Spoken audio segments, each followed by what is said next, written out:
Good afternoon, everybody. This is your boy D. Cott, and with Ramon Stallings next to me, coming from the Game Time Live, our Sunday edition. Isaiah's out right now. He will be back in a little bit, but right now he's out. He'll be joining us shortly.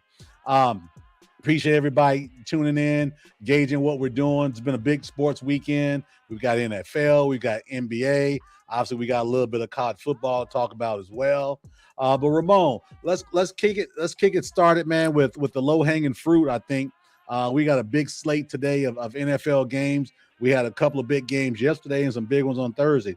Give me your start off take on your boys. Bang Bang Niner game. I know you had some good stuff happen this week, and they've got a big one tonight. Hey, man, coach of the year. Coach of the year. You got a chance to win it, the division, the conference, whatever, to be number one. You know what I'm saying? And you got all your good people in street clothes and street clothes. Yeah. Your good ball players are in street clothes. Your top receivers, your edge rushers, they're in street clothes, and you still put it together. Your number one your QB1 didn't play half the season. Your everybody thought Jones was they just buried him, put dirt over him. My man resurrected him. He played great, kept us in the hunt. Man, that's the coach of the year right there. And especially if we do it today against the Chicago Bears. Let me ask you this. I just realized I got to pay bills, and I apologize. This show wouldn't be available for you all if it wasn't for our sponsors, Matt Gaddis of State Farm Insurance, for all your insurance needs, health insurance, rental, homeowners, all those things needed for State Farm Insurance. Also, our second sponsor, Wired to the Nines, any low voltage cameras, lighting that you need for your home. Please take a look at our ticker down the bottom. We are definitely inspired to have them as our sponsors. And again, as I said, we wouldn't be doing this thing if it wasn't for our sponsors supporting us. Take a look at that ticker, look at the email addresses there, and please reach out to our sponsors. They're not just good work, but they're good people as well. But to that point, though, Ramon, here's my thinking on the coach of the year. What we've seen over the last 20 years is who's the hot coach, who's the up and comer, who has come the furthest from the back. And one of the things I said to Isaiah was this. I said, I think it's going to either be Liam in Jacksonville or the coach in Carolina. Not because they're better coaches necessarily, but they've come further back. Neither team was slated to be playoff teams. And if I remember right, we all had Carolina either 31 or 30 or 29. And I think the media, they look at those type of things. But to your point, man, Shanahan has done nothing but coach his ass off for the last 5 years, not just, this year, but the last 5 years. And to overcome the injuries is a big deal. But I think the counter argument to that, what people will say is this: you had all the talent, you should be there. Man, I don't care what people say. That may be it. I'm not, listen, I'm with you 100%, but just following what the narrative has been for years, I think Liam or my guy in Carolina may outflank him just because they haven't been there and they haven't won. Yeah, I think my boy gonna end up getting it, man. My man Mike V in New England, man. Ain't got nothing to do with he a Buckeye, but I think he gonna get it, man. Well, that's the other thing too, right? But today I see Isaiah coming. He's coming in. But that's the other thing too. Vrabel's been around, but no one thought New England would do what they're doing right now with Drake May. I did. I always thought Drake May was good. And then when I thought they got the best running back in the draft, I was like, oh, man, it's a done deal. With the best coach, that running back, he's from OH too. My bad. But, so I understand why they winning, man. It's in their DNA. But just like with that, right, you hear people say, well, they had an easy schedule. Well, they had this. It's just like people said about 49ers.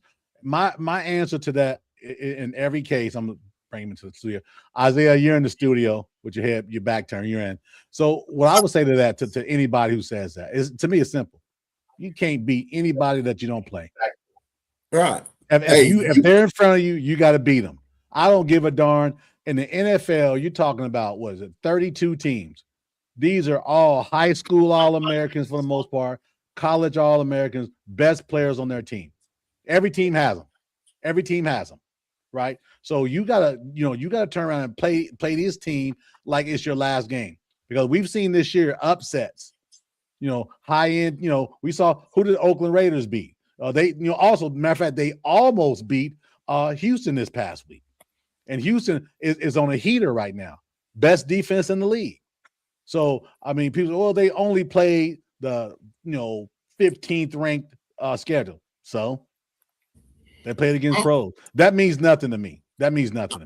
Hey, when we first did our whole thing, I kept telling y'all I thought the 49ers were going to win because of the schedule. Yeah. Like, we have a great schedule. When we did our little breakdown, a manageable schedule. I was like, they got a manageable schedule. This is going to be a good one for us.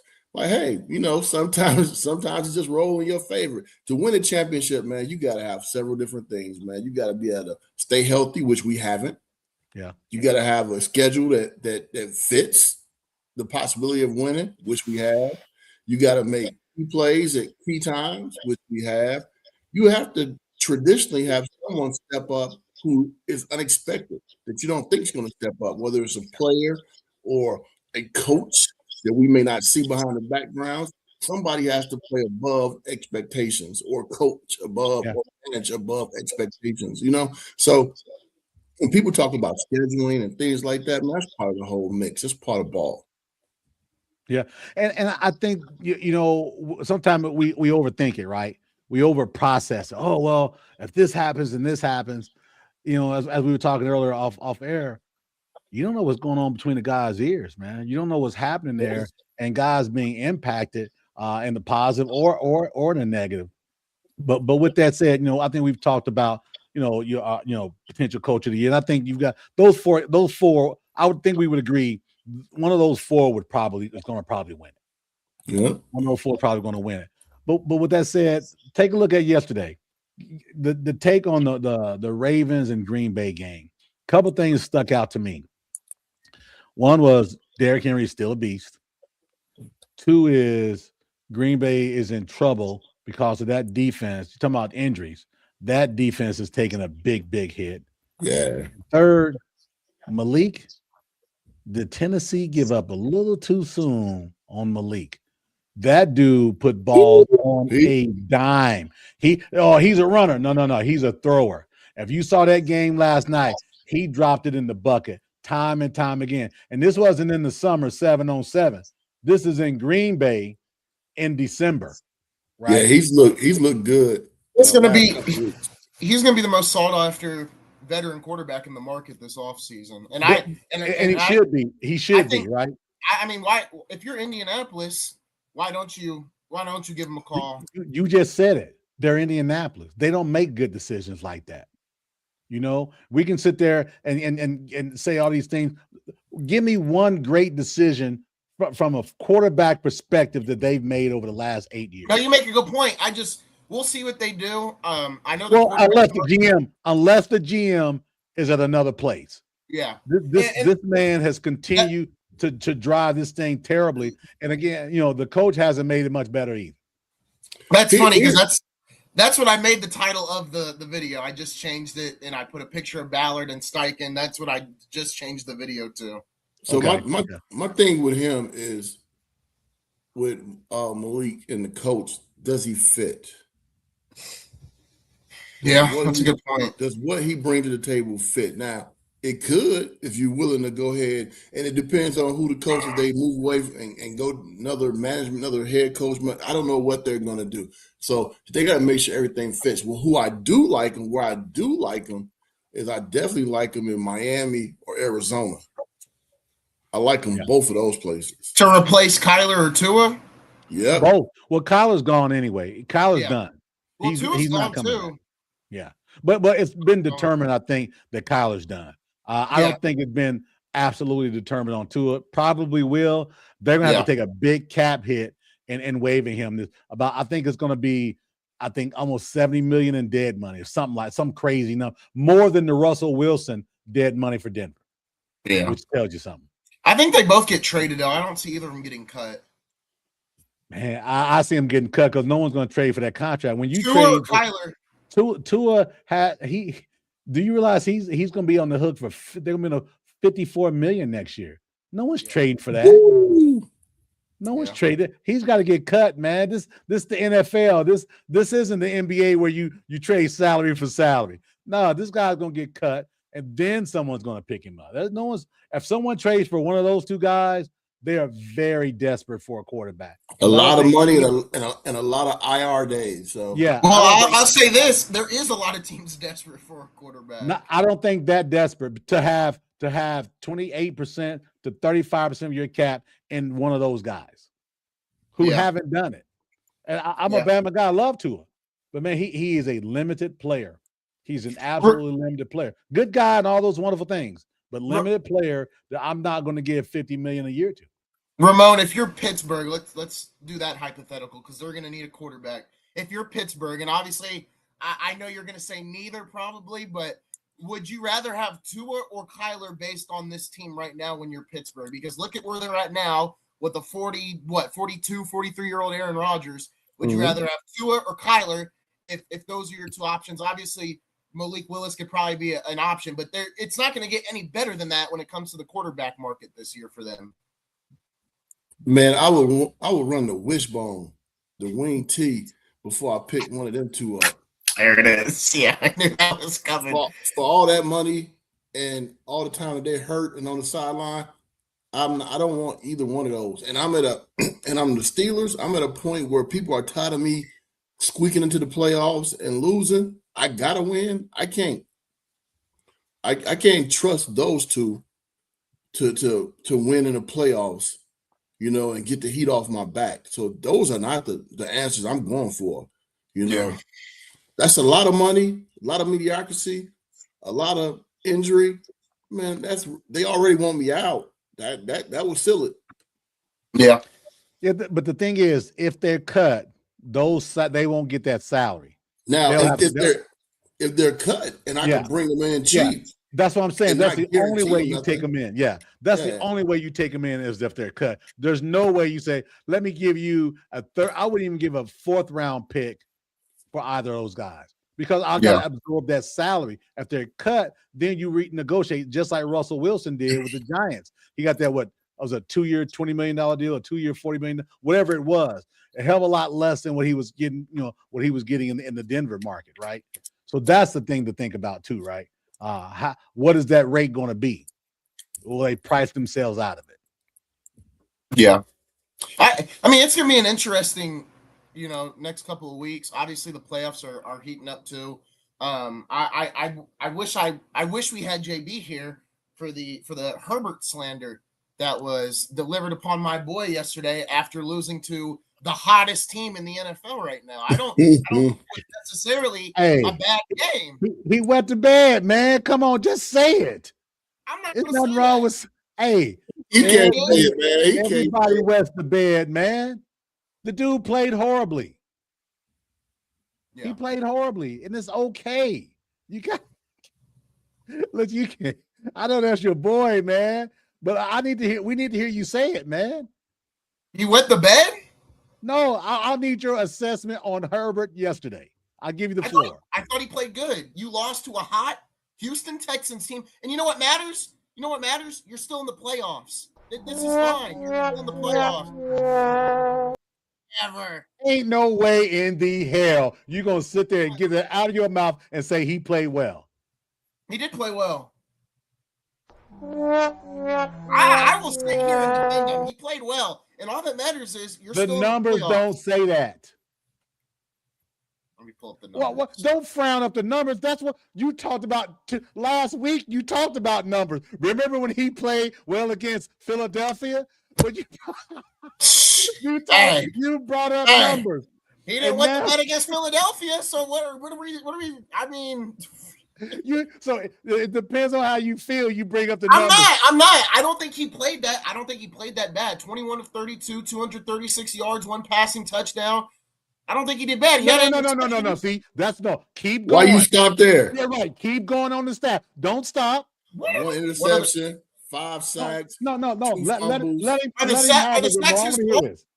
I don't know because I don't know what their pass protection is. Maybe he missed a hot. Maybe he didn't move.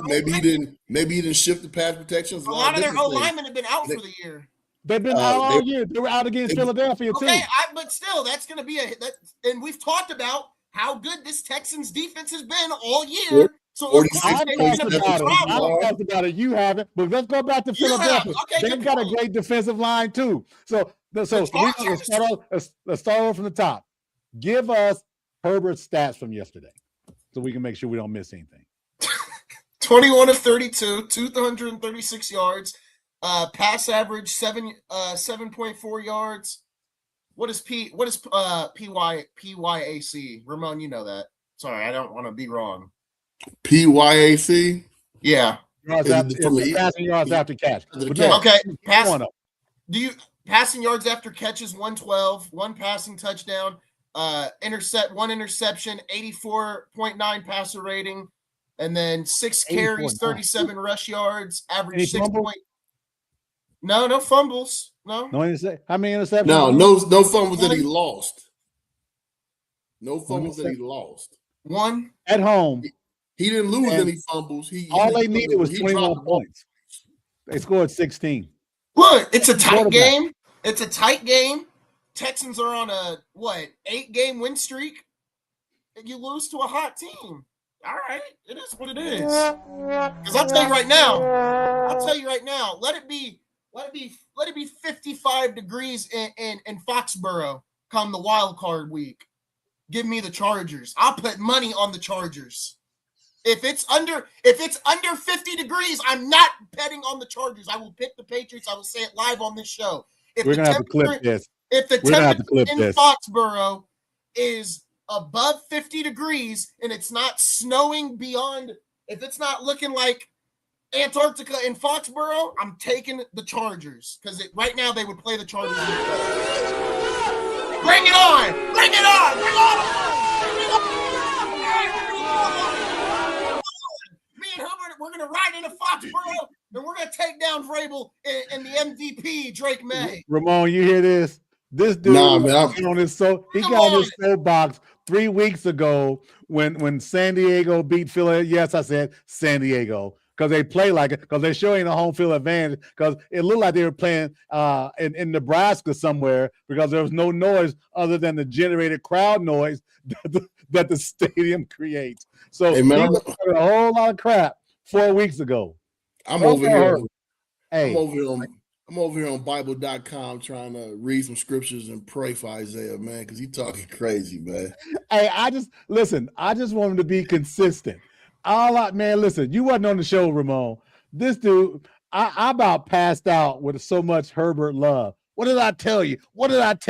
And he's doing the Brian Kelly fist pounding on the desk, man. That's his guy, man. Hey, you stand up for your guy, man. So I ain't gonna interrupt, man. But it's crazy how you think he's just such a great quarterback, but it's dependent on the temperature.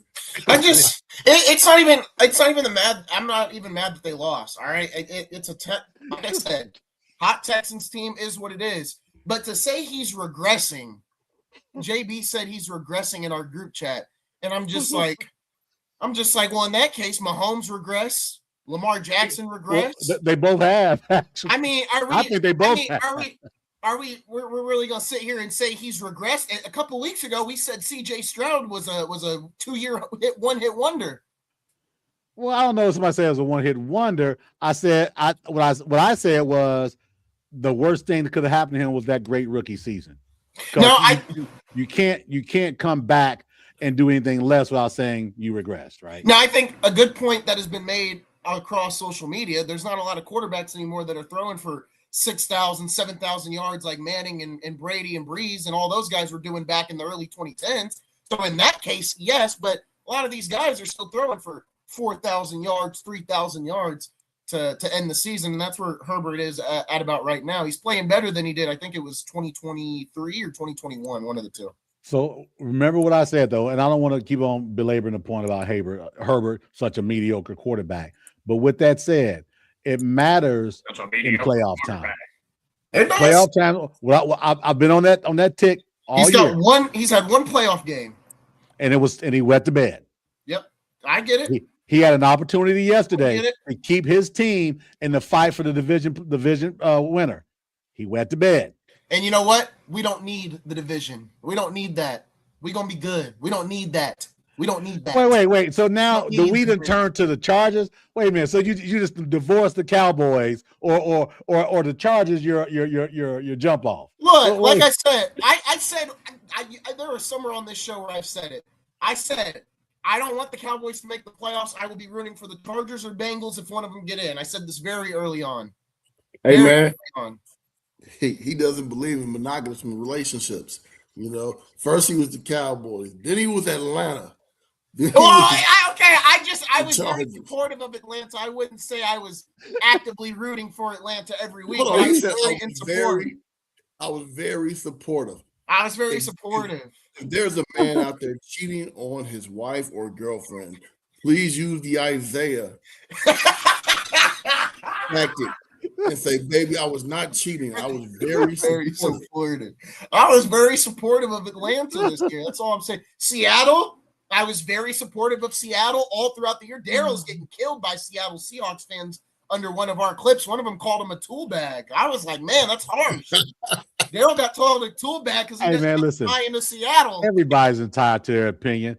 A stop clock is right twice a day. Sun shines on a dog's ass every once in a while. And every now and then, peanut butter does go good with jelly. So it happens, man. That's not the thing. We've talked about a lot of things we've been right about and a lot of things we've been wrong about. I was wrong about it. And to that point, what I only ask the listeners and the viewers is this: watch the whole video. Don't look at a clip and say what someone thinks about it. Because I remember specifically speaking about Seattle saying they're going to be a pretty good team. Now, there may be a clip where I said they may not be better than Team X. But yeah, because they're probably I didn't think they were, and they probably aren't whoever that Team X is. But look at the whole video. Be aware of that, because I don't mind being called names. That's okay. That means you're watching. But I also challenge anybody who wants to come on our show, and we can debate facts. One of the comments was, what do you mean they have a complete team? You don't need an elite quarterback. He's competent enough. When he's not doing great defense and special teams, pick him up. That's why you should be buying. Look how many different ways they found a way to win this season, and all of the losses they combined by only 4 points. Listen, I bought about 5 teams. Only one can win the damn Super Bowl. Now somebody's going to lose, right? Let's just be honest here. My point being is I can't buy them all. I said in the same clip. The reason I'm buying Seattle is because of the improved play of Jackson Smith and Jigba. And that's all wonderful. What I'm saying is, what's the right number to buy then? And we talk about 12 teams are in the playoffs, 6 and 6. So we should buy 6 and not buy 6. Buy whoever you want. Right. But that's my point. It depends, right? Yeah. So if Seattle goes out and lays an egg tonight, does that change one way or the other? Or if they go out and dominate tonight, does that change? Who are they playing? Seattle is playing. It's Carolina. I think it's Carolina, if I remember right. Okay. I mean, I think it we'll see what happens, right? And I think Carolina, they're in the playoffs. It's going to be a tough game. Well, right now they are. Right now they are, because they beat Tampa Bay at home last week. Yeah. This game here against Seattle isn't as significant. The game next week against Tampa Bay will be for the marbles. If you win this game and say Tampa Bay loses, you then have a 2-game gap, and then I think you would clinch the division, though, right? Because then potentially, no. Say for instance, Carolina beats Seattle, and Tampa Bay loses. I think then Seattle does win the division. That's what I was. You mean Carolina? Well, Carolina wins the division. Yeah, that's what I was saying. But with that, to the responder, we got to definitely buy Seattle over to Carolina, right? So there should be a no-brainer. Seattle by 2 touchdowns, right? Facetious. I'm being facetious. My point being is, it's going to be a tough game for Carolina to win. It's in I Carolina. Think they're in Seattle. I think they're in Seattle. I don't think they can win. They're in Carolina. Oh, they're in Carolina. Okay, but that doesn't mean I don't have confidence or I like Seattle. I'm just not ready to put my stamp on like I would like the Rams, like New England, Chicago. like Chicago. Chicago, listen, we can say all the things we want about Chicago. All they've done is gotten better all year. Yeah.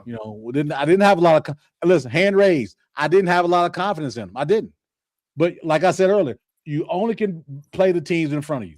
They beat them. They beat them. Hey man, the Chicago fans don't like me much. Yeah, I know those clips, boy. It was gutting you. And if the 49ers win today, they're really not going to like me when we talk again. Well, listen, from a personal and a selfish perspective, I would really like Brock Purdy to have a Hall of Fame game tonight. He is my quarterback in my championship league. I sat Jalen Hurts because he's playing in bad weather. I need Brock Purdy to have the type of game that he had last week. I think he can do it. Brock Purdy, if you're watching the show, look in my eyes. Brock Purdy, you can do this. You got Kittle, and you can do this. You got the best running back, pound for pound, rushing and receiving in the league. Brock Purdy, do not take your foot off the gas against the Bears. I think you have an opportunity tonight to throw for about 4 or 5 touchdowns. It's a Sunday night game. I'm going to be nervously watching, but I need you, Brock Purdy. You can do this. Don't listen to Isaiah calling you mid. You are Fraud Purdy. You're a superstar quarterback with a superstar contract, Brock Purdy. Brock Purdy, I need you. I don't know why you be hating on Purdy like that, man. He's in a Niners uniform. It's nothing truly personal. What's crazy is, man. Well, in that case, I don't know if you saw some of the stuff, Cott. I didn't dog the Bears. I actually complimented. I can pull the clips up. You two can't copyright our own clips. I watched some of it, but here's the deal: you don't love the Bears, and that's okay. Yeah. Hey, you ain't gotta apologize for that. I just was like, they winning games by the skin of their teeth, and the point differential was crazy. And if you cheer for them, if you're gonna cheer for them for doing that, you gotta cheer for the Eagles for doing the same thing, man. So is Denver, though. To be fair, hey, y'all watch our blasphemy. Oh, what happened? Oh, okay. Y'all watch our blasphemy when y'all talk about the Eagles, okay? I'm tired of everybody knocking the Eagles, putting them down. Jalen Hurts is mid. He's lucky. All they do is win, like that song. All they do is win, win, win, no matter what. And until someone dethrones the Philadelphia Eagles, they are the reigning Super Bowl champs. As long as that number 11 doesn't get in the way of them having an opportunity to win another Super Bowl. All right, here's the clip that sparked everybody's anger at Ramon last couple weeks ago. Can I put the volume on? There we go. They are 11-4, but they got a plus 33 differential.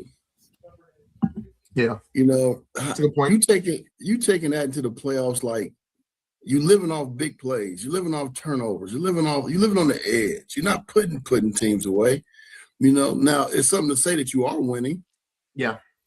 And it's something to say that you can win these close and tough games.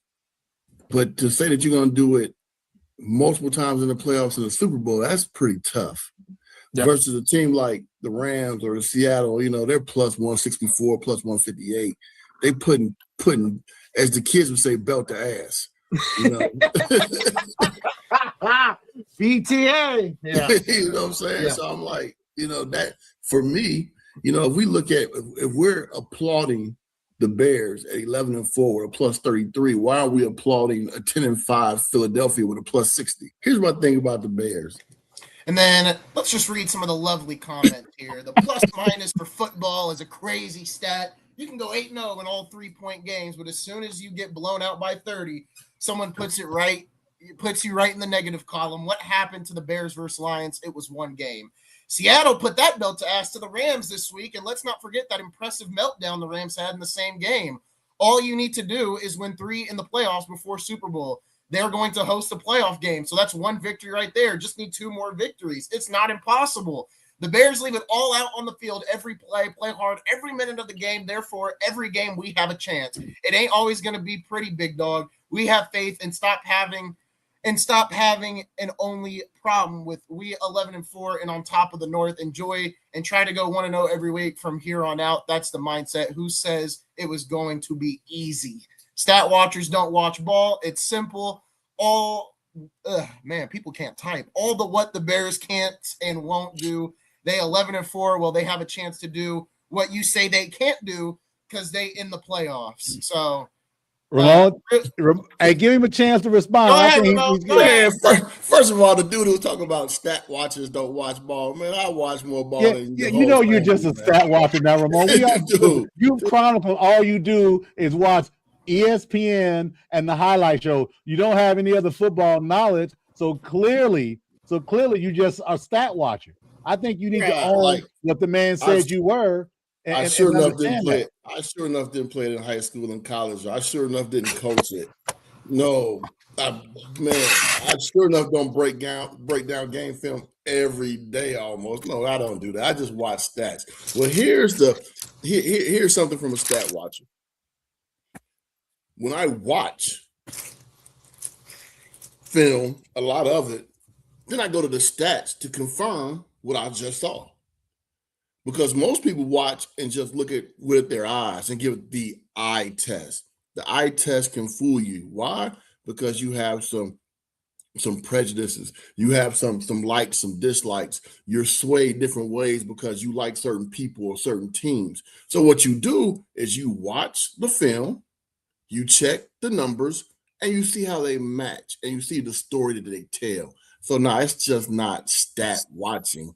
It's a combination of a lot of different things, man. Stop it. And for the rest of them guys, I'm catching y'all all gonna catch one big strike. I acknowledge what the Bears was doing. I actually said it's impressive that they're winning and how they're winning. But I don't believe they can continue to win in that particular manner. Now, if they start putting boys away, if they start hitting them with that, what's that Isaiah BTA? Belt to ass. There you go. You're going to get a championship team.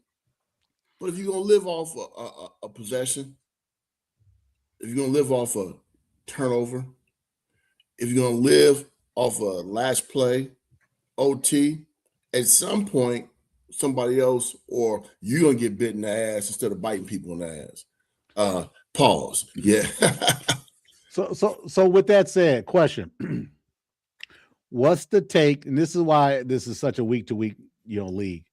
What's the take if, and I'll say both sides, if Chicago goes into San Francisco and beats them, and then what's the take if San Francisco does the BTA to the Bears? Does that mean the Bears aren't as good, or does that mean San Francisco even better, or does it mean it was 1 week game and you regroup next week? What's your all's take? I look at it as 1 week for me, but I don't know what you guys think. My take is that they're both good teams. Bears fans, please hear me. They're both good teams. Very good teams. Win or lose, they're both there. My concern with both teams is, can the Bears continue to win these close games where they're not putting people away? And can San Francisco continue to outscore people and not stop people on defense? Yeah. So there's always a concern with each team. Right. And the object is to address that concern. Yep. That's what makes you a championship team. Okay. Good deal. I'm hoping for a high scoring game tonight. I think it should definitely be, I'm okay with 41-45. I would say I would agree. I think it's just 1 week. I mean, we've seen a lot of these teams this year have a bad loss, maybe multiple ugly losses. But it doesn't mean, Eagles have had some losses we didn't expect. They're still contenders. They're probably still my favorites to win the NFC just because of the talent alone. If you get it together, come the playoffs, that's really all that matters, right? You can cruise in the regular season. If you're such a great team, you can cruise, get to the playoffs, and rip off wins. I think the Chiefs are a great example of that, where, some years they do well in the regular season, like they were last year, and other years they're like, maybe they're not a superhuman, and then they ripped off back-to-back Super Bowls. So I think they're both going to be really good. If the playoffs were to start today, the Bengals or the Bears would play the Packers in Chicago. That, I think right now, look how the Packers are continuing to go downhill. We'll see if Jordan Love's back by the playoffs. I hope he is. I got the Bears winning that one. I think they could beat the Packers easily. Let's say the Eagles jump them and get the second spot that puts the Bears down in third. They then play the Rams. Well, look how Matthew Stafford and that team played in cold weather against Philadelphia last year. Clearly, the cold weather is not going to bother the Rams. I think that's going to be close.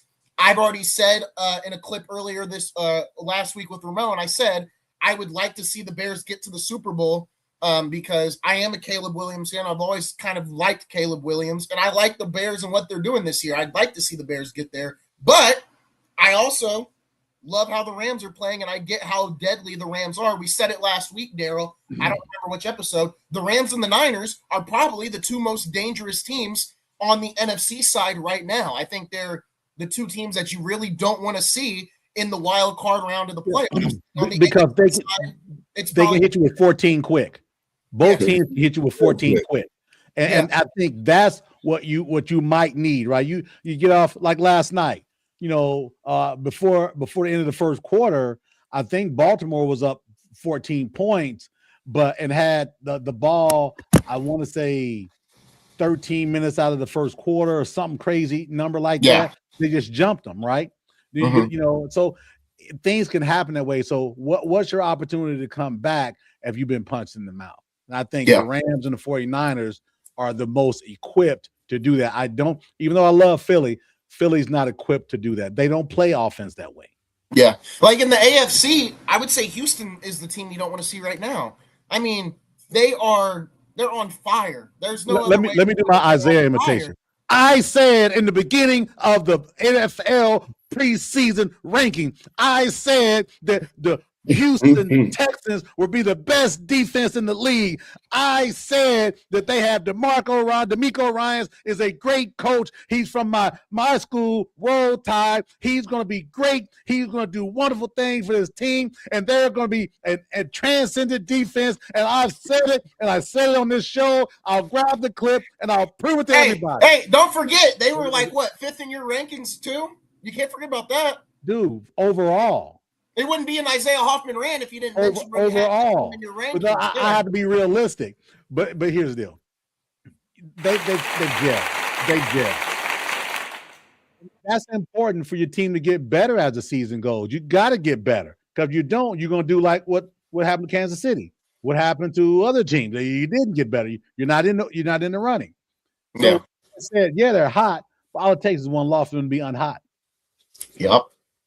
Then it's over. They've got the Colts next week, and Colts are out of it, but they're coming in. They're going to Houston. They're going to be playing in Houston. What will they have to fight for at that point? Will everything be set? And if it's set, how much fight will they have? I mean, you look at it, for the Colts to get in, they would. I mean, they're Colts are out. The Texans are 6th, the Chargers are 7th, both at 11-5. The Colts are 8-7. I mean, you're out. You're out. Yeah, the Colts are already out. They got knocked out by Houston winning last night. Yeah. But with that said, it depends on what you got to fight for, right? And I think you got to keep playing. You don't say, well, we're into this slot. Let's no, you got to keep playing, man. Unless guys are hurt, they need to play. You lose. It's not even your pick this year. Never mind. You win, so New York doesn't get a better pick. Never mind. I forgot they don't got their pick. Yeah, I mean, it's going to be fun to see what happens these last couple of weeks, because there's some jockeying to be had. And to our point, we're talking about quarterbacks. Listen, we talked about this. There's about 20 to 22 realistic starting quarterbacks in the league. There's 32 teams. Yep. A lot of teams need a quarterback. So there's going to be a lot of movement around the draft, and some of these veteran players and veteran quarterbacks, which is why, Isaiah, I think you said with our guy Malik and Green Bay going to be such a hot commodity, because not only can he run, his throwing's gotten a lot better. He's shown last night. And here's the thing, I got a problem with that. He never got a chance in Tennessee. That's very true. He never got a chance in Tennessee. They went with Golden Boy from Kentucky with the rocket arm. Remember the combine, Ramon? I'm here to show my rocket arm. But between the ears, he's shown he's a P. And I mean a P as in a black eye P. That dude showed he's got the football acumen of one of my granddaughters. You talking about Bo Callahan from draft day? No. I'm talking about Levis, Will Levis. Yeah, Bo Callahan from draft day. Oh, okay, got you. Okay, yeah. But what I'm saying is, Malik never got a chance. He never got a real chance. He was a 3rd round pick. He had an opportunity to play a little bit in that season. They draft Levis in the 1st pick of the 2nd round. They basically anoint him as a starter. And hell, is Levis even in the league now? Yeah, I know he got hurt. He got hurt, but yeah, he's still on the Titans roster. Okay. So yeah, Malik is going to have an opportunity to cash in. Yep. I'm talking about what's the name, man? What's your boy's name? Shador. Sanders. Yeah. I'll leave. We would not have a show without. Y'all got it. I just left. Y'all got it. This is all y'all. This is what I mean. Hey, listen. Let's get ready to rumble. I'm sticking to my guns. It's really simple. I said it in the beginning of the year, and I'm saying it now. I think when it's all said and done, Shador will have a better career than Ward.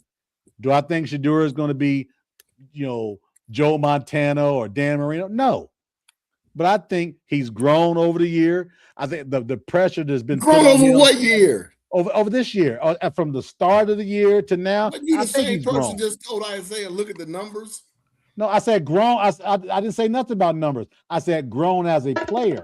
And what I'm saying is, to me, it's really simple. It's just how I feel. I'm not talking about any stats, because if I was talking about stats, I would throw out Ward stats, and we don't want to talk stats. So I'm saying, as a player, you don't want to talk stats because your boy got like the worst stats in the NFL. Ward, they both got terrible stats. Hell, okay, see, on the left hand is a bag of shit, and in the right hand there's a can of shit. Both of them are shit, man. It depends on how big that bag is, man. What I'm saying is, I just believe at the end of their career, Shador will have a better career. Hell, I'm not going down that hill, and I ain't betting no money on it. I just think that's the case. I did say Shador was going to play this year. Hey, man, I just like bothering Shador fans, man. Shador fans, man. You just do say. What you say? I did my quote unquote my line. Who's worse, man? Shador fans or like the Beehive for Beyonce?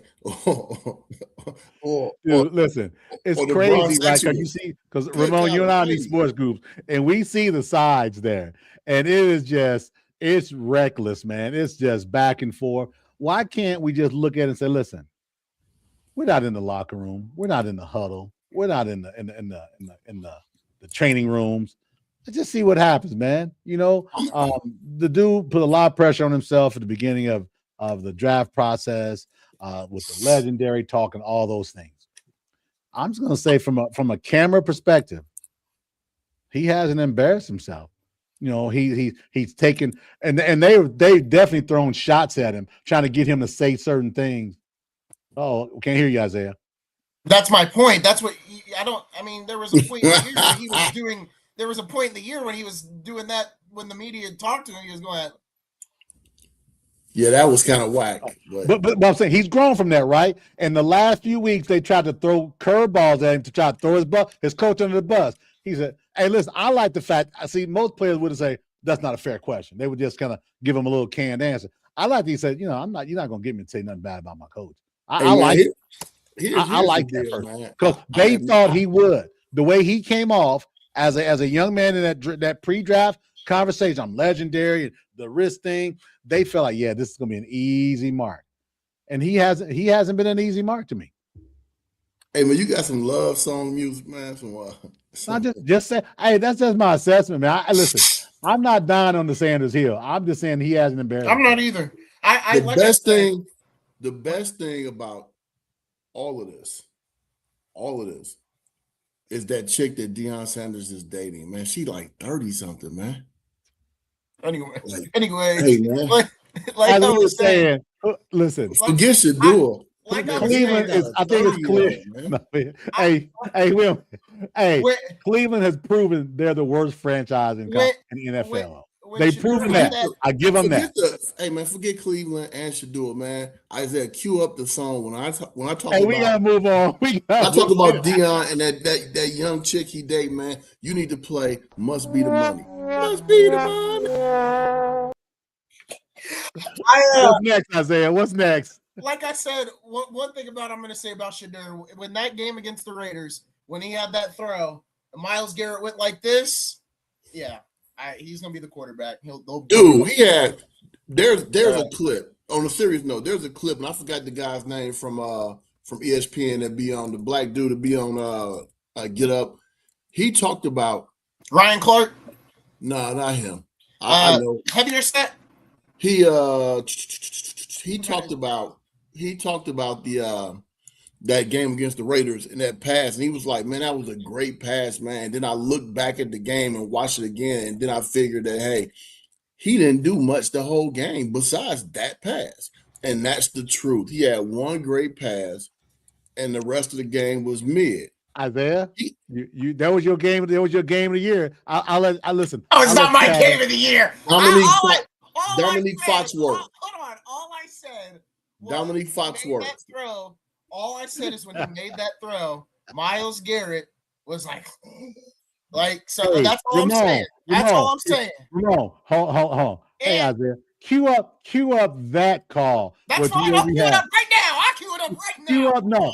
Cue up our conversation. I want Ramon to hear your excitement about. Ramon and I are going to talk. You find it. You know exactly what I'm talking about.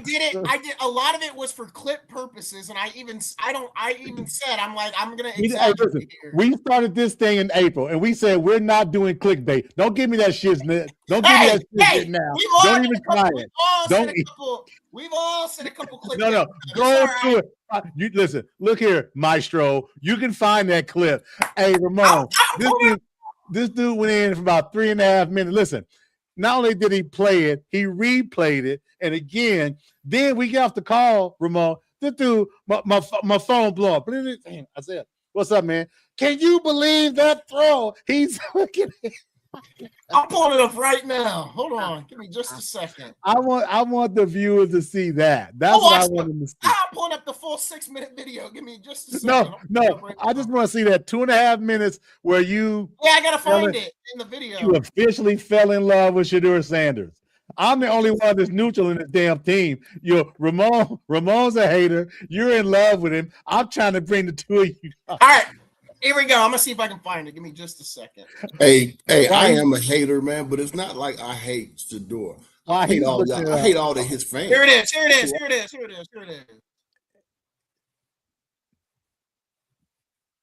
Add it to the stage. Oh, I gotta add it right on the money. Just dot.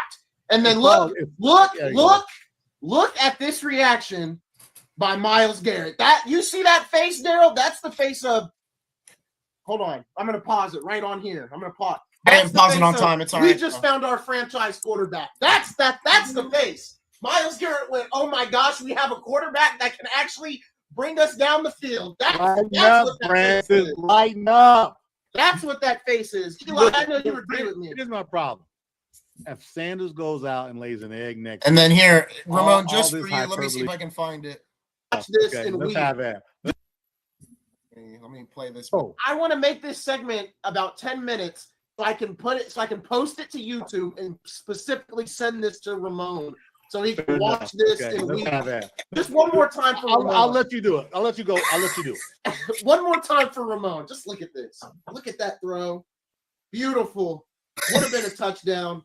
And then look at the face of Myles Garrett. That's the face of we're going to be back in the AFC Championship in 2 to 3 years. Once they get the that's an exaggeration before y'all get on my top about it. I'm not listen. There's nothing I need to say. Listen. This is why they play the tape. The tape, the eye in the sky does not lie. I ain't gotta say nothing. Hey, Ramon's a hater. You're in lust, and I'm not in lust. Just watching the show. I'm not in lust. How do you hate somebody who has an 18.5 QBR? That's what the kids say now. You're a hater. Listen, see, when I argue the point about fact, no, you're just a hater. You don't like this. Just saying. Hey, they all say it, man. You're a hater, man. You're a hater. Hey, man, you know what, man? I'm cool with that, man. We have gotten off the rails on this. I love it. It's good to have the boys back in town. The full band is back together today. It's been a hell of a show. You're fading a little bit, Isaiah. I don't know if your mic's wearing down because of the Shador love or not. I'm not sure. Boy. Am I good? Sound better? Yeah, you better. So I know we had some other couple of topics that we definitely wanted to hit. But with that said, I think we've all agreed that there's a lot of games to be played in the NFL, right? Yeah. There's still a lot of musical chairs to be played. Let's pivot over to Isaiah's favorite sport, and that's the NBA. Ramon, you want to see before we jump on the NBA, y'all? Before we jump on the NBA, what y'all think about the Michigan hire, man? I think it's fine. I think he's a grown man hire. I don't know that it's the ultimate hire, but I don't think he's going to bring negative attention. I think he's going to bring a level of professionalism to him. Dude's been in Utah. He's had to be straight-laced. So I think they need that after the last 4 coaches. 3 were fired and 1 was banned from the NFL, from the college football. So it's not a whole lot he's got to catch up to, right? Yeah. But they need some stability. And does that mean your star quarterback, your potential star quarterback, stays? I think that's also why they wanted him hired, because they want that young man to stay. Bryce Underwood, yeah. That's my take on it. I'm a Buckeye fan. I'm a Big Ten fan. I love the hire for the Big Ten. I love it. I do not like the hire for my Buckeyes. This guy has had a great record at Utah. Let me explain. This is the simplest way I can put it. At Michigan, you can recruit and get the players you want. No one chooses to go to Utah. They just happen to fall and got to go to Utah. You don't pick Utah. You just happen to end up there after your recruitment. Now he's going to get kids that want to be at Michigan, that want to be in the Big Ten.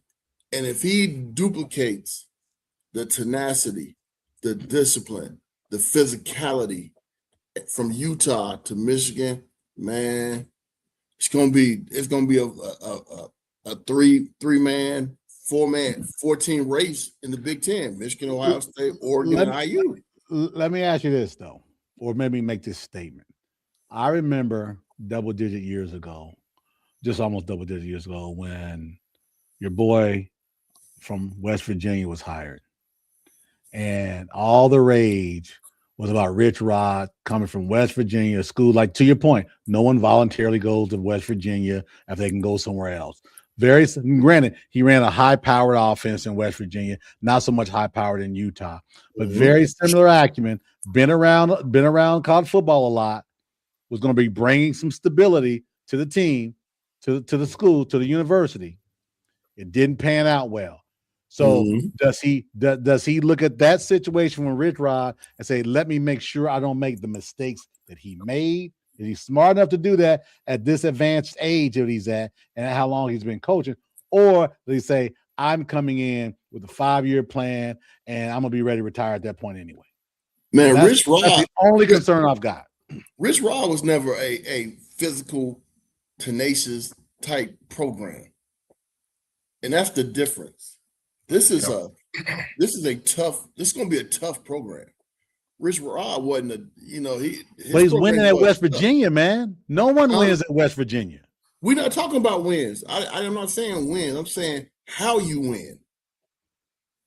How you win. You're in the Big 12. West Virginia was in the Big 12 at the time, right? No, they were in the ACC. The Big East. I think Big East. Excuse me. So all that is throwing the ball around. Okay. And he threw the ball around well. Utah in the pack said, "Hey, we're not throwing the ball around a lot. We about to dig in and play a different brand of ball." Okay. And now he can bring that brand of ball to a place that's used to playing that brand of ball. It's gonna be interesting and different. Does that work in 2026 in the Big Ten? And I think the prototype is Iowa. They're not like Iowa, where all they can do is play defense and have abandoned offense. His teams don't abandon offense. They're tough in the run game. They're tough in other parts of and their offense has put up points. They're just physical at every position. Yeah. And that's what he's going to be. He's going to be physical at every position. Now, we ask, does that win now? Yeah, it win now. Because let's be honest, Alabama and Georgia are physical teams. And we talk about Georgia all the time. Their receivers don't put up numbers in college. They put up numbers in the pros. Yeah. It's going to be fun to watch, man. It's because you make a valid point. I'm thinking of, prototype coaches prior to I think Ohio State is there to stay. I absolutely think Curt Cignetti's there to stay. I think Michigan is going to be right there. And also I think with the hire that Penn State made with the coach coming from Iowa State was a great pickup as well. I think that the Big Ten has a big five. Those four I just named, and I think USC has the money and what they've done this year in the recruiting, if they can sustain it. I think they got a big five in the Big Ten. If you look at Curt Cignetti and IU, everyone wants to talk about this Heisman Trophy quarterback, and he played well this year. Man, they're winning because they run the hell out of the ball better than most teams in college football, and they defend. That's physicality. If you look at their run game, you got wham blocks and trap blocks by Omar Cooper Jr. You got those type of blocks by a wide receiver. They're physical. The only way you make the first 7 yards of a run typically is because their offensive lineman does great. From 7 on is because your receivers can block, and they've got a lot of long runs. Getting in the way. That is a physical team. Physicality wins. Whether you're Nick Saban, whether you're Urban Meyer, whether you're Kirby Smart, Dabo got away from it a little bit where they're not as physical. Like, physical teams win in this sport. No, good point there. I just think from my take, you've got to have a manageable quarterback. You don't have to have a great quarterback, but when it's time to make the play, he's got to be able to make it. And that's why I'm a big fan of what Mendoza's done this year. Yeah. Every time they needed a big throw, he made it. And we talked about that. And that's why I like, again, I'm not saying the dude is Dan Marino. I think he's going to be holding the clipboard next year, and I don't think he's a transcendent quarterback. But in college football, for this team, this season, he has put them over the top in those two games, that Penn State game and that Ohio State game, where they really needed big throws. Hey, man, Shador just threw a touchdown, man. We talked about what is Mendoza's probably best NFL quality other than his leadership is probably accuracy. His ball accuracy. That's probably the big thing. Fellas, I'll be right back. I'm gonna use the restroom. You guys can keep going college football. When I come back, we can hit NBA. To that point, man, I think we can might well transition on to CFB because we're not gonna do our projections yet, but I think in college football right now, everybody's is a copycat league. So at the NFL, the RPO deal, the hurry up, the no huddle, the sugar huddles, all those type of things. Everybody's copying, right? Now talent is spread more evenly than it ever has been before. This is, I believe, where coaching always matters, but it's really going to matter now because you got teams that are very similar to you, right? In all your positions, very, very similar. What's going to put that team over the edge? Turnovers, mistakes, and coaches putting you in the right position to win the game. One of the things I was looking at with the Miami game, they saw that A&M was not going to put up points on them. So they said to their quarterback, you're not going to lose the game for us. You're going to manage it. There may be times where in next weeks, they may ask him to try and win the game. And I don't know if he has that capability. I saw him in 2 big games in the SEC, and he went to bed. So that's the thing. That's going to be that difference. Does that coach, who's a great recruiter in Miami, put his team in a position to say, we're going to need more than 10 points this week? And how do you make it happen? Why? Because mismatches, right? And we talked about that before. Mismatches and putting guys in a back pedal position. Have them guessing. And what makes them guess, Ramon? Movement, offensive movement. You got your trips on the left. Then all of a sudden you bring two of them over to the right. You swing your back to the left. Those type of movement is going to matter. And I think what happens as the season goes next year and beyond, if you've got a coach who is creative and has the ingenuity to make it work, you don't necessarily have to have all the talent. You just got to have enough talent to make it work. And I think that's what Kirk Cinetti's done. And I pivot onto that, but I think that's where he's giving them a belief, man. They got to believe, and he's cocky. Yeah, he's arrogant, but he said what he's going to do, and he's done it. And I can't knock the guy. I can't knock it. Will they beat Bama? Man, me and Tornado was talking about this for about an hour and a half yesterday, man. We went back and forth. Man, listen, I'm calling it a pick'em game. I think the team that starts off best is going to win. Bama's been starting off slow, so that would lean towards Indiana winning because Kurt ain't going to do what they did at Oklahoma. They ain't going to be on the sideline cacking and laughing as you saw them making dumb plays, defensive linemen hitting the receiver out of bounds, that type of thing. Offensive lineman hitting the cornerback out of bounds. That's not going to happen with Indiana. So Indiana's not going to beat themselves against Alabama. So Alabama's got to say, we got to run better. Todd's got to take care of the ball and watch your blind side. But I tell you, if I had to bet, and it's a 6.5 point spread, and Indiana's giving 6.5 points, Sunday, December 28th, I'm taking the Hoosiers, man. It's tough, man. But it's a pick'em game for me though. But I think I would pick right now. I'd pick Indiana. I told someone that when I look at this game, it's kind of like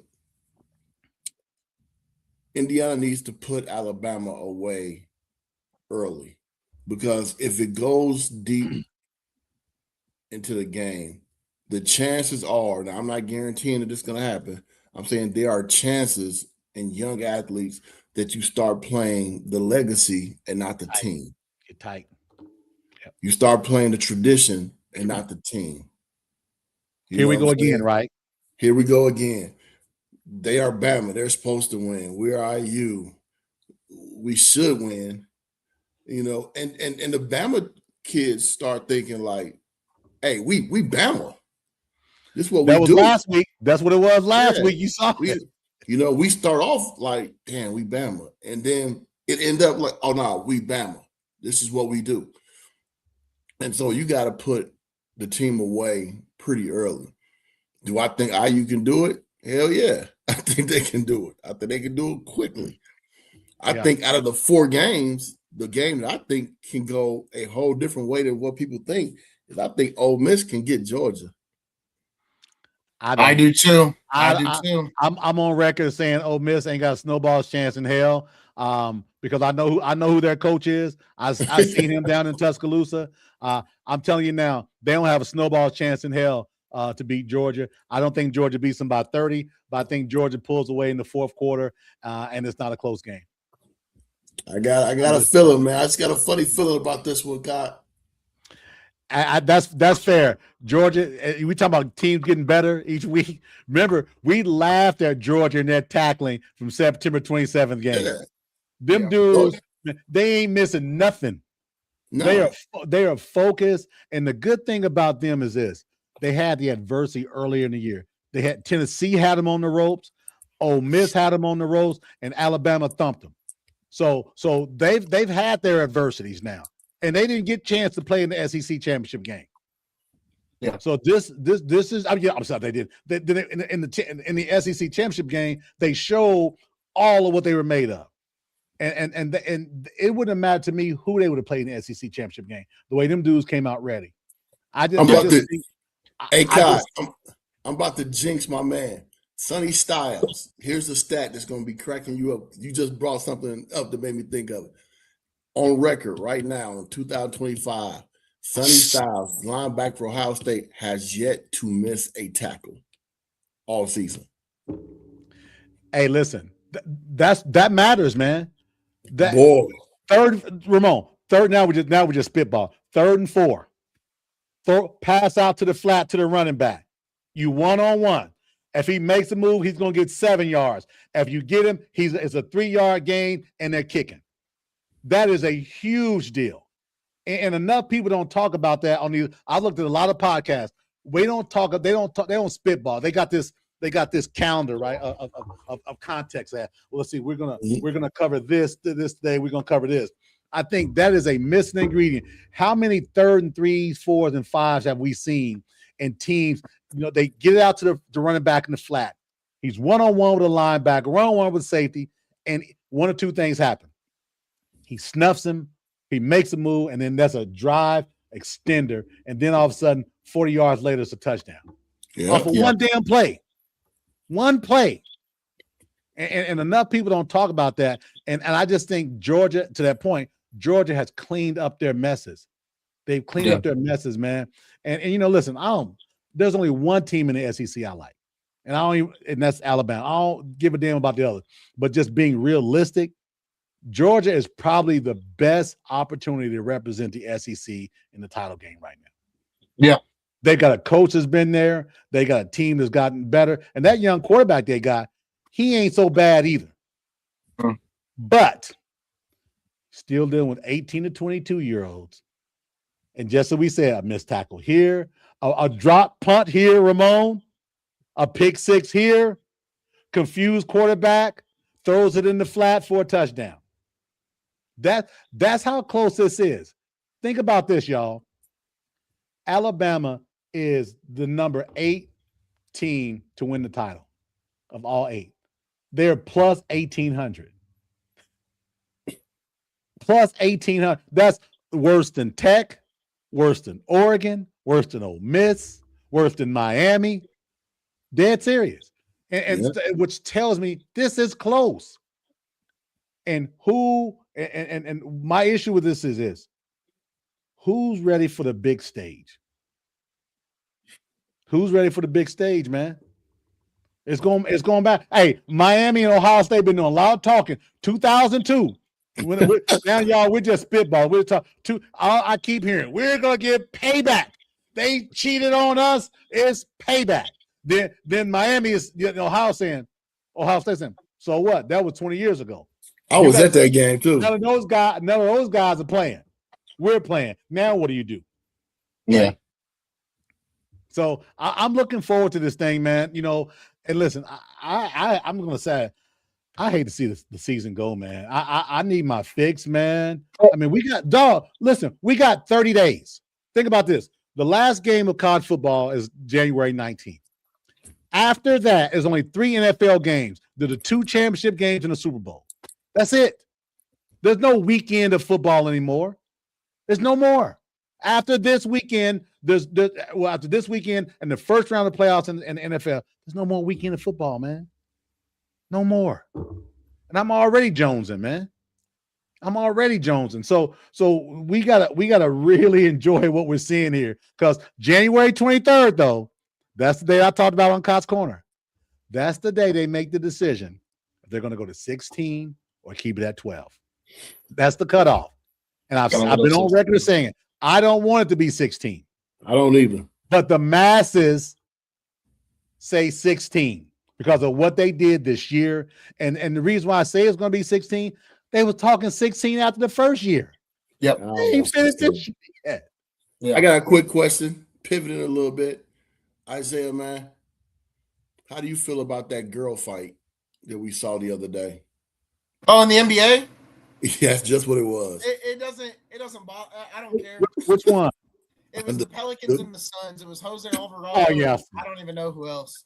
That was Robert Williams and Jose Alvarado. It don't bother me. Ramon, you want to see what I got for Christmas, man? Man, hey, if there's something to say Lakers, man, I'm going to log off, man. Hey. Look what my girlfriend got me. Look what she got me. She surprised me with it, man. You should break up with her, man. We've been together for 4 years. That ain't happening. But I'm shocked by it. I didn't even expect it, and it's fanatics. I was like, man, I put that on the list as a joke. I actually took it off like a week after I made my list. Well, two things are for sure. You will definitely score in that, but you won't play no D. Hey, since we just spitballing and we pivoting around the world, let's give Isaiah some hell about Luka losing 30 pounds. Remember Isaiah dropping videos in our group? Look how slim he's gonna be much better. Man, this dude's gotten worse. Not for me, because I don't watch him. I'm just, when I see ESPN and the show, they say he's one of the worst defensive players in the league right now. What's about that? I haven't watched enough to confirm that. What I am going to say is this. What people say who've been watching. I need your take, Isaiah. Your honest take, not your biased take. Before Isaiah give his take, I want to give Isaiah his props, man. All right. The biggest problem with the Lakers is we thought that Bron was okay with that third option. He not. And his attitude and his body language is showing it now. Like, the last couple games have been terrible, who he is. You said that basically he has to take a different role. And people on social media was like, hey, drop the names. We drop names here. My man Scott Nichols said my man Isaiah was crazy. Isaiah is right. Dumbest take I've ever seen. That's what he said. Yeah. I can't remember what coach said. One ex-coach said that Bron has to realize that he would be a third option at any team in the NBA right now. That's just where he is in his career. Not anywhere. Not everywhere, but yeah, I mean, most. I don't know if I would agree or disagree with that, but I understand it. I understand why they said that. So Isaiah, man, you was right on with that one, no matter what nobody say. Now go ahead with your take. I appreciate it. I mean, what do we talk about? What do we talk about all summer though? Right? We said defensively, I have said on the show, I think Luka's effort on defense has been better. Same thing with AR. It doesn't mean I'm expecting him to be these elite defenders. Obviously, he's still probably one of the worst defenders in the league. That's fine.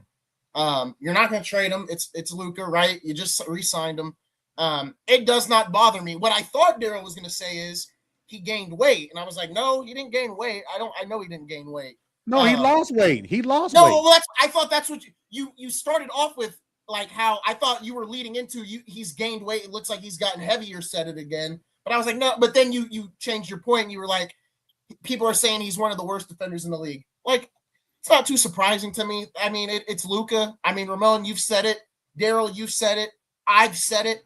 I think we've all said it, right? And like I said on Friday when we did the show, you got to make moves at the deadline to make this roster better. But this, I'm not too surprised. And I've already said all throughout this year, I'm not expecting a Western Conference Finals appearance. I'm expecting maybe a first round win and then a second round exit because you got to run into OKC or Denver at some point. But I'm not sitting here like, oh, we got to win a championship. We got to make all these moves. No, because you know why? You signed a 43-year-old to a 1-year, $56 million deal. And to everybody that wants to keep slandering me saying I don't like LeBron, I actually moved all the LeBron stuff that I have to this back shelf right here. So you can see I am a LeBron fan. I'll support LeBron wherever he goes. I just don't want him on my team anymore. He's holding up $56 million. That's why I don't want LeBron on this team. So to Scott Nichols, to JB, to everybody else that wants to be like, he doesn't like LeBron. No, I if anything, I'm the biggest LeBron defender out of the three of us right now. I will go to LeBron. I will go to bat for LeBron any day of the week. But what I'm not going to do is sit here and claim that I want him on my team when I don't. I don't want him on this team. I will say it right here, right now. The team would be better off with LeBron. He's got to play his role if he's going to stay on this team. Because the fact of the matter is, as much as AR and Luka are a liability on defense, AR is going to be out for 3 weeks, and that's going to impact us more than LeBron when he was out for 1 month. That's the whole fact of this whole thing. AR is going to be out for 3 weeks, and he's going to be more of a big difference. We're going to have more losses with AR being out than we did with LeBron being out because LeBron is 42 years old, and he's not going to give you 25 points a night. Hell, he can't even give you 15 right now. But I already said, if he can give you 10 points, 11 assists, and about 6 rebounds, that's fine. But let's stop with this narrative that he's this first, second, or he's not even the third option right now. It's Ayton. It's Ayton. And everybody's slandering Ayton, talking about, well, he's not a good defender either. Well, duh, we already knew he wasn't a good defender. Why'd you bring him on the team? Because if you get him involved, he can be a good defender. But everybody thought DeAndre Ayton was going to walk into LA and be like, all right, I'm going to play some good defense now every night out. No, he's an offensive center. He sets you a slip screen. He slips, gets a bucket. You get him involved, and he's like, okay, you know what? I'm going to block Rudy Gobert on the other end now since you guys gave me the ball. It's simple as that. So break it down. What you're saying is he's a conditional defender. Right. You want Bron gone. AR's out for the next 3 to 4 weeks. The Lakers are not contenders, and the big part of that is whose fault. I think you said Bron a couple times, so I want to make sure I'm clear. I don't want to misquote. It's LeBron, and it's Pelinka. Hold on. How is it Pelinka though? I think I'm gonna get on this. I don't think it's entirely Pelinka's fault. You traded for Luka Doncic for Anthony Davis. You got rid of your best defender for a generational player that's going to put asses in seats for the next 5 to 10 years. No one is mad at you for doing that. You could have done more in the offseason. You could have done more. Like right? What? Your opening signing was Jake LaRavia. You loved it. I was skeptical of it. I like the signing now as we've gotten into the season. All right. When we can go back to the offseason where I said, I don't know much about LaRavia. Let's see how the season goes. I have said he's not a bad wing 3-and-D player. You need more of these 3-and-D players, and that's what the deadline's going to depend on. They're still reworking this roster. I really don't. There was a report that came out in the offseason that said the roster all year. They got to wait to the trade deadline. That's my point. Yes, they got to work at the deadline. I saw a report in the offseason that said they are looking at the 2027 free agency. That's what they want to do. That's where they want to hit. And everybody is in an uproar about them waiting this long. This roster wasn't going to be ready this year anyways. So why are we sitting here expecting championship moves? If you surround this team with decent role players at the deadline and do whatever, maybe you get a Western Conference Finals appearance out of this roster. I don't think that's too far out of the question, but this year, but that's with moves at the deadline. If you don't make any changes to this roster, you are possibly more of a first-round exit than you are a second-round exit. I think the ceiling is a second-round exit, but the floor is, where even if there's moves at the deadline, the floor is a first-round exit. So let me ask you this. So I want to get your take, right? So I want you to look into the camera. I want you to talk to your fellow Laker fans, your fellow haters like Scott Nichols. I want you to look them right in the eye, like the Oregon Indiana thing. Look right in the eye and tell them what's best for the Lakers this year, and don't hold back. The best for the Lakers right here, right now, would be you got to trade LeBron at some point, or you let him go at the end of the season. No trade clause. No trade clause. You can't bring him back, which they won't. Maybe trade AR. I'm not going to sit here and say you need to trade for these certain people. The fact of the matter is this: if they can go out on the perimeter and they can shuffle their feet and guard the best ball handler out on the floor, that is what you need. I'm not saying I have said on the pod openly that I think Marcus Smart, which is kind of pathetic, that Marcus Smart has been the best free agency signing for the Lakers out of this whole offseason, which is pathetic. But Smart has been a great defender. He gets a couple buckets here and there. I like what Marcus Smart has run, but you need Marcus Smarts that are about 6'5" and 6'6". You don't need Marcus Smart at 6'3", and also 25, not 45. Yes, exactly. If you can get guys like that in the offseason or at the deadline, that's what you need to do. Whether that's trading Rui, whether that's even trading AR or Bron, any of those three guys, you have to make this roster better defensively.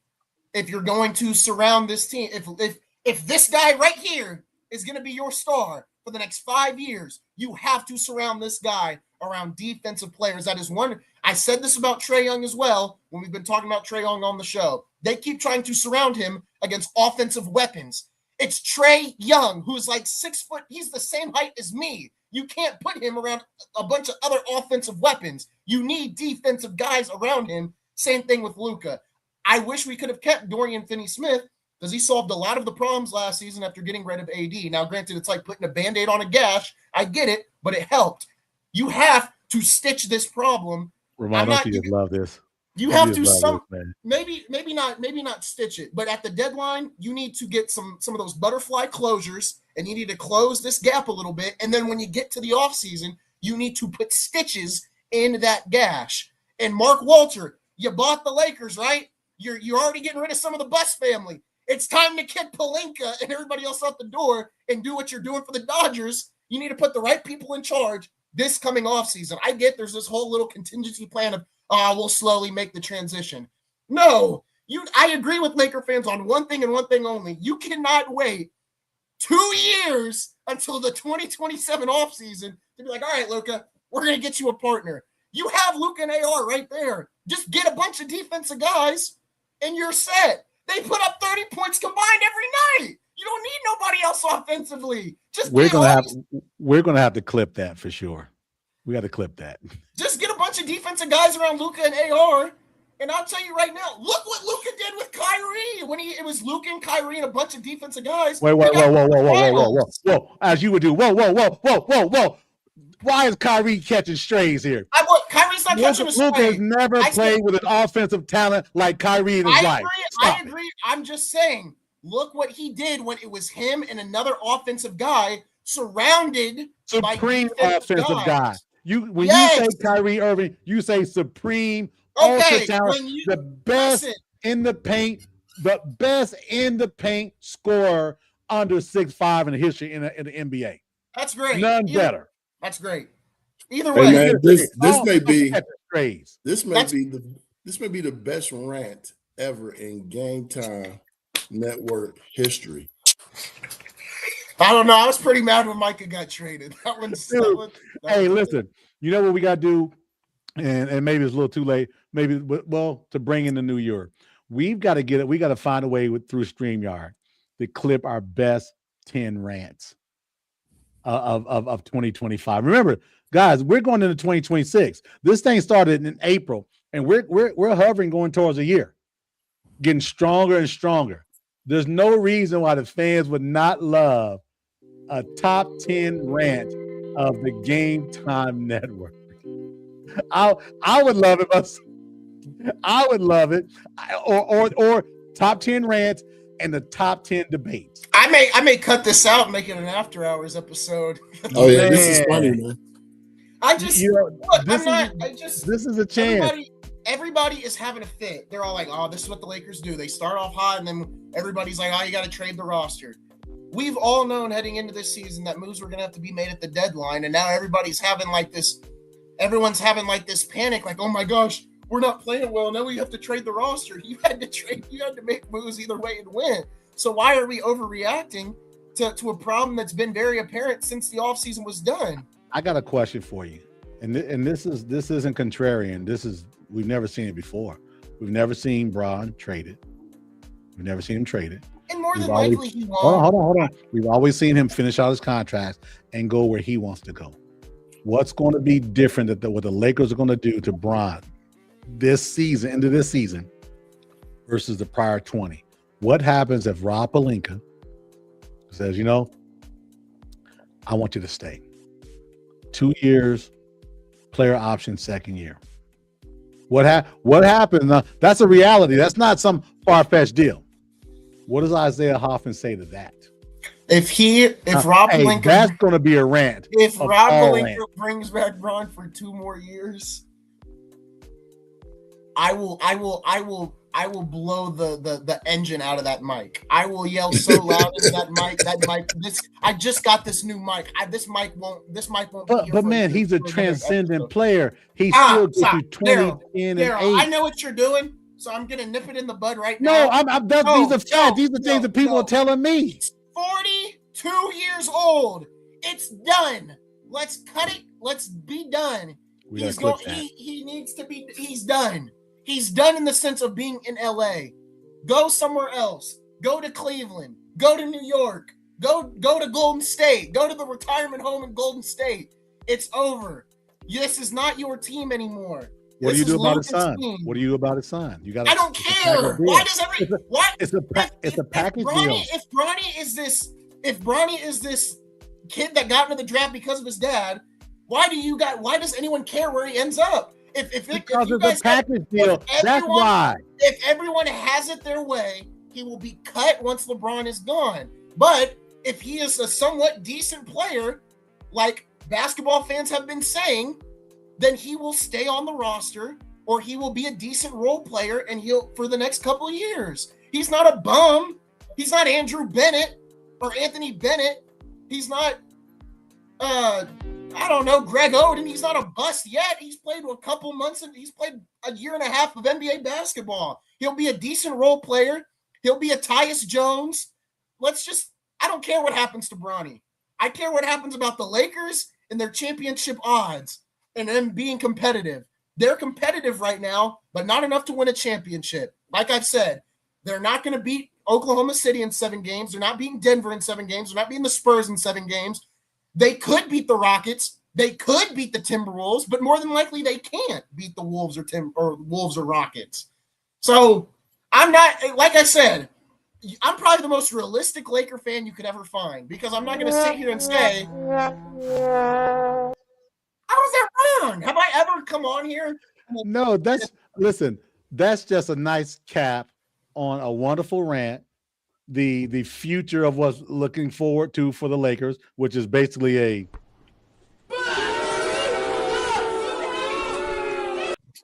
so we understand that, and you said it eloquently. We got about 9 clips out of this that we got to get. The situation is not dire. Like it's not a bad situation to be in. No, we heard what you said. We listen. We trust in Hoffman. We trust in. Listen.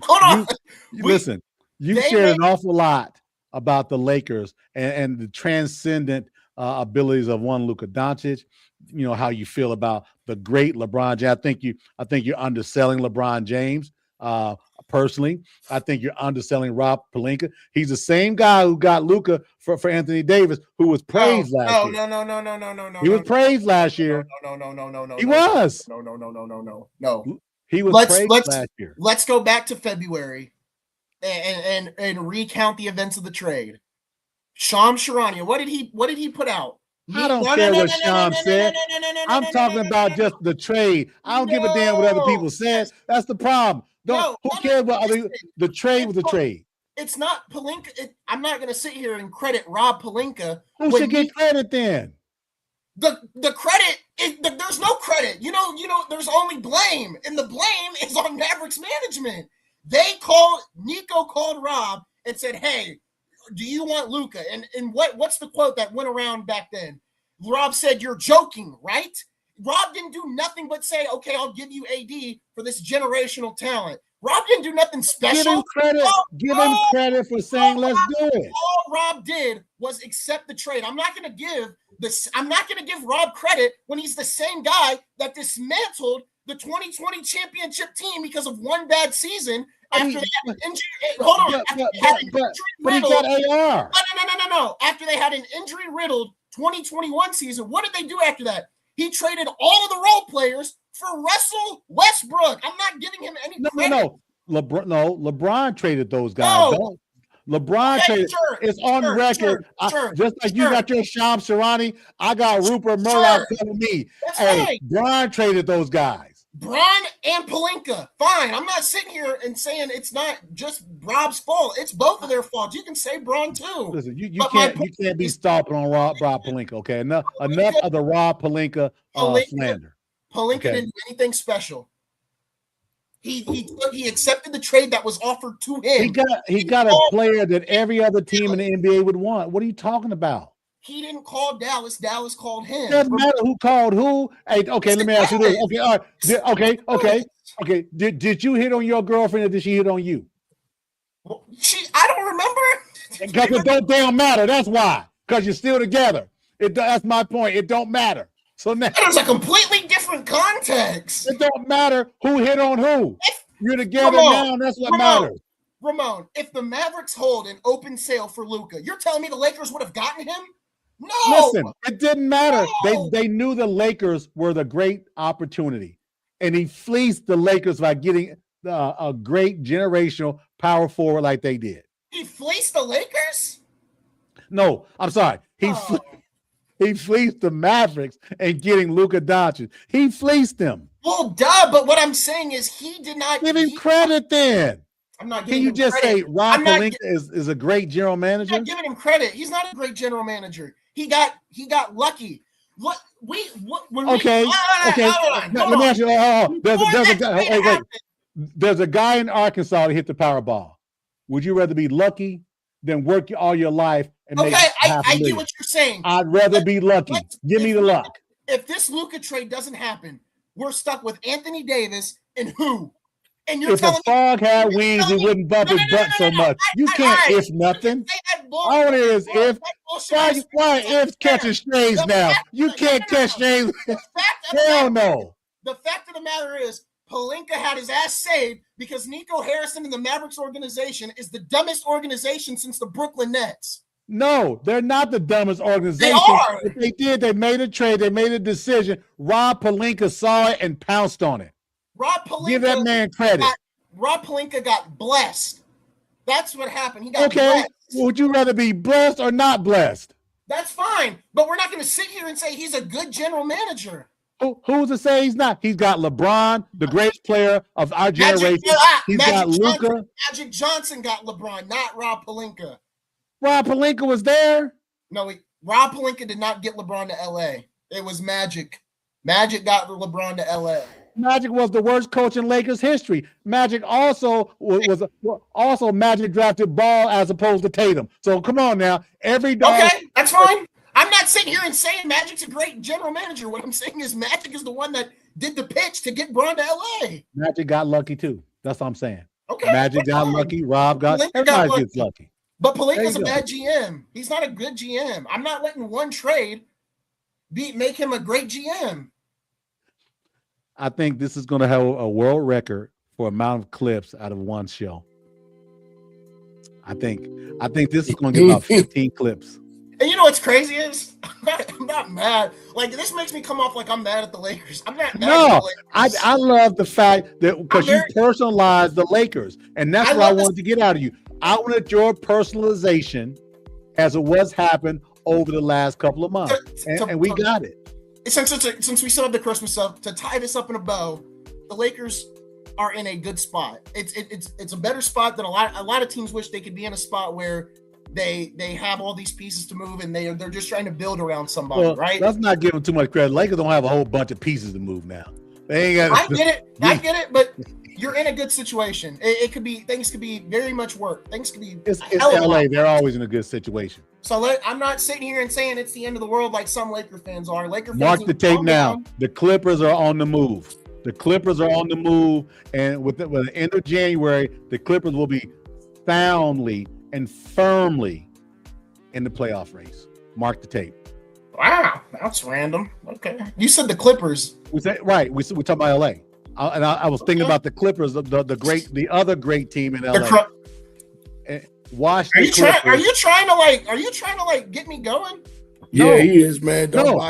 Listen, man. I got a feeling. I'm just telling you. I got a feeling. Are you serious? I'm listen. As my dad would say, I'm serious as a heart attack. I think the Clippers are about to make a run. I just do. Now the Clippers are about to make a run. I think they're about to make a run. They're going to be firmly in the playoffs. I'm not saying top 4 seed, 5 seed. No, they'll be firmly in playoffs. Mark the tape. Man, but it's like when Daryl talks college football, he gives you his most analytical college football reviews, and then we get to other sports and his brain just goes out. It like turns into mush because then we're hearing the Clippers are going to make a run when all time I've been talking about this crisis with the Clippers, and he's been like, the crisis is over. The crisis they're in the water. What makes you now? What makes you think this? Check this out. Mark this tape. Out of their next 15 games, guaranteeing they're going to win at least 9. They're 16-5. They're 16 games behind first place, right? I don't know who they're playing. I was going to do an outro, but no. We can do this right now. Hold on. Today is December 28th. The Clippers will go 9-6 at worst out of the next 15 games. They got Detroit. Hold on. Yeah, I'm pulling it up. They got Detroit, telling you. Boston, Golden State, New York, Detroit. Man, dude, man. Hey, man. Stop 9-6. Mark the tape. Detroit loss. Kings win. That's a win. Jazz lose. Celtics lose. I'm just telling Warriors, you. You'll see. I don't know. All I want from you both is just a simple apology. Nothing over the top. Scott, you were right. Hey, sorry we doubted you. That's all. Isaiah, man. Does the Game Time podcast, do we have drug tests? Well, the podcast used to, but the network doesn't. Do we drug test? We don't have the podcast anymore. It's the network. The network doesn't. We need the drug test, man. Clearly. I'm telling you, 9-6. Mark the tape, 9-6. At worst.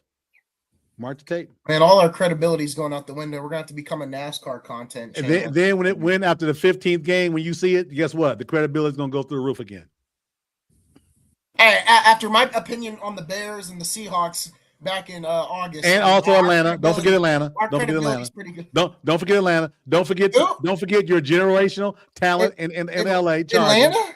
Yeah. You forgot, huh? I don't even know what we're Atlanta. I don't even remember talking about them at all. You see what I mean, Ramon? This front runner. That's what we're doing. Front runner. Hey, look, man. Hey, as a Cowboys and Lakers fan, I ain't never been no front runner in my life, so I don't know. Hey, man. Woo. Oh my goodness. All right, fellas. Later on tonight, crosstime college football. D-Cod, he's gonna drive JB and Brandon up the wall like he did me today. So enjoy that. I'm getting my car fixed today, so that is my good news. Ramon, it's great to have you back with us once again. Man, what a fun show today, huh? My voice is lots of joy for sure. Thank you guys once again for watching the show. We want to give a big shout out to Matt Gaddis, our local State Farm agent, and Wired to the Nines. If you need any low voltage help, contact Wired to the Nines. Folks, that's going to do it. We've got clips coming out here in a couple of moments. I'm going to actually talk to Daryl about the clips, because obviously with StreamYard and everything else. But we thank you guys for a great stream. The Christmas graphics, we kept them up for this show as well. They'll be gone come our next show. No show tomorrow. I actually have to broadcast at IU East around 2 o'clock. So maybe on Tuesday we'll do a show, Daryl. We're going to talk about it here in a second once we get out of here. Also, we'll also speak to our guests next Sunday as well. We'll be official by Wednesday. Yeah, I'll have that out on Twitter, so make sure to give me a follow at Isaiah.Hoff96 on all socials. That's where the announcement will be announced on my Twitter as well. Folks, that is going to do it. We will see you guys for another edition of Game Time Live here in the coming days. We'll see you guys next time right here on the Game Time Network.